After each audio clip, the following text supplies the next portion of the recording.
BBC series Blue Planet 2 may have shown us the scale of the problem of plastic pollution in the world's oceans, but it's also having a huge impact in the landlocked Midlands. It's a big issue in our canals and rivers. Our environment correspondent David Gregory-Kumar is next to one of the canals this evening, braving the elements. David, what are people doing to tackle this problem? Mary, they're taking things into their own hands. So I've been out to meet some of the volunteers who are basically out collecting plastic on our canals and our rivers. On the River Avon, meet the keen canoeist who travels the rivers of the Midlands, picking up plastic litter as he goes. But why does so much plastic end up in our waterways? A body of water like this will act like a giant sticky fly trap.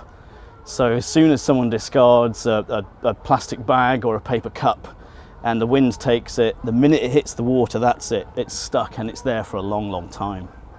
It's not just our rivers, our canals too suck in plastic waste. You don't see it right away, but once you start looking, it's all behind the bushes and everything, there's loads.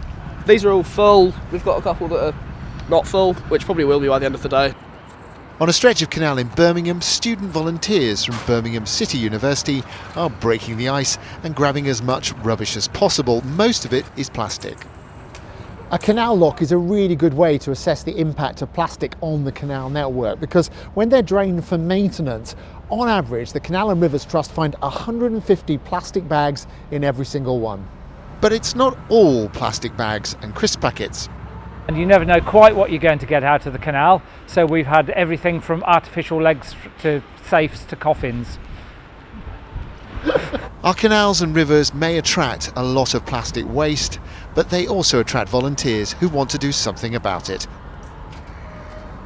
So if you want to reduce the amount of plastic in your life, here's our latest top tip, our plastic hack about how to do just that. And tonight, Tom from Birmingham has a tip about how to make your own homemade plastic-free cling film. Hi there, my name's Tom and I'm from the Clean Kilo, the zero waste supermarket. My top tip for cutting down on plastic use is replacing cling film with reusable beeswax wraps. Now you can easily make these yourself at home. All you need to do is take a piece of cotton fabric about 20 by 20 centimetres and then evenly grate about 10 grams of beeswax over it. Then just place it in the oven at about 180 degrees for about 2 minutes, and when you take it out of the oven, spread out the melted beeswax with a paintbrush. Once it's cooled, you end up with something a bit like this, which you can really easily use to replace cling film to cover up food in the fridge.